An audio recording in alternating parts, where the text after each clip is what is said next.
ব্ৰইলাৰৰ বয়স 14 দিন আজি। তো আজি কেয়াৰিং কৰিম চাং ফাৰ্মত। তো চাং ফাৰ্মত কেয়াৰিং কৰা ভিডিঅ'টো চাই থাকক আপোনালোকে। আৰু ফাৰ্ষ্ট টাইম চাং ফাৰ্মত মুৰ্গী কিমান চক খায় চাই থাকক। এয়া মুৰ্গী ধৰি আছে দাদি, লাহে লাহে ধৰিবি হা। ইয়াতে মানে কি 50 পিচকৈ লৈ যাই আছোঁ আমি। ইয়াতে 2 পিচকৈ দি আছোঁ।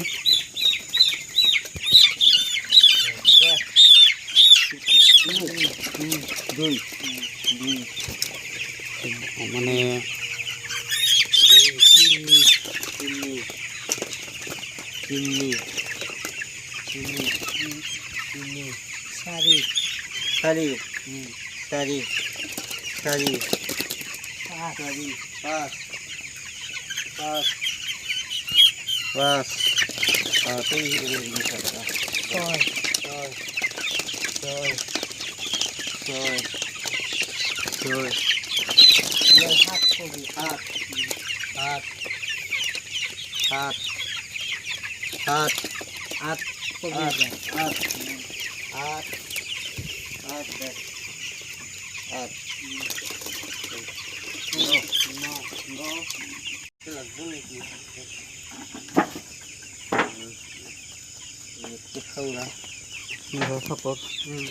মুৰ্গী ওপৰত আৰু পেপাৰটো তলত আছে।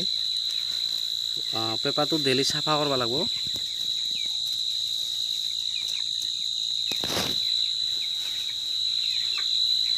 বালিৰ ওপৰত পেপাৰ দিয়া আছে। বাচন লগা নাই যদিও লাগাম আৰু এতিয়া। ফাৰ্ষ্ট টাইম অলপ ভয় খায় আৰু দানা পানী নাখায়, পাছত খায় আৰু। ব্ৰইলাৰ কেয়াৰিং কৰাৰ কাৰণে এইটো বানাই লোৱা হৈছে। তো আপোনালোকৰ যদি বনায় বেছি খৰচ নহয়, পাৰাব পাৰে। তলত পেপাৰ দিয়া হৈছে। পেপাৰ দি আছে আমাৰ দাদাই।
ফাৰ্ষ্ট টাইমটো অলপমান মানে কনফিউজন হয় আৰু দানা পাচন বৰ্তমান আমি লগা নাই।